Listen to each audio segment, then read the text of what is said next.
I would like to thank our retail, warehouse and fast food workers for all their hard work on the front lines of this pandemic. They have worked tirelessly during a global health emergency to ensure the needs of our residents across our state have been met. They went into work every day during a significant health crisis to ensure the needs of our communities were met, despite often having to undertake their work in high-risk settings. Liberal and national politicians wouldn't turn up to work at Parliament when they were supposed to, although they were deemed essential workers as well. Yet our heroic retail and warehouse workers turned up to challenging workplaces each and every day. They have been absolutely essential to our state getting through this crisis. Unfortunately, despite being amongst the heroes of this crisis, retail workers have been subjected to increased verbal abuse and physical violence. Prior to the pandemic, customer violence and abuse was a significant issue for workers in the retail industry, and it has only worsened. Workers have been experiencing threatening behaviour, intimidation, stalking, swearing, yelling, hitting and spitting. Not one person in our state should have to endure this, especially when these wonderful people are just turning up to work each day to do their job. The SDA, the Union for Workers in Retail, Fast Food and Warehousing, conducted a survey of workers, which had extremely alarming results. Over 88% of workers experienced verbal abuse in the last 12 months. 70% of these workers said that the abuse and violence was more frequent during the pandemic. Female workers were more likely to have endured verbal abuse from customers.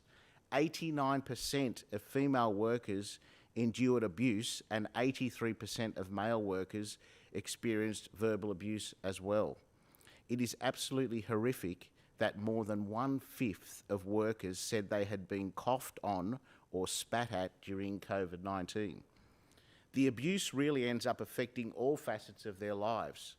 71% of respondents said the experience of customer abuse and violence had impacted their physical or mental health.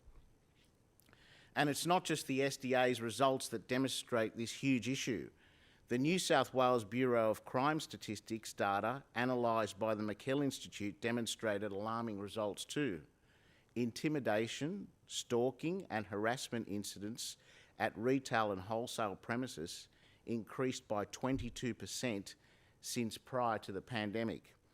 The LGAs such as Sydney, there were over 42% increases over the last financial year, and in Campbelltown there was a 78% increase. The SDA has been supporting these workers throughout this distressing time. The Secretary of the SDA, Bernie Smith, has been leading the way in calling attention to this issue and helping impacted workers across New South Wales who endure abusive and violent behaviour from customers at work.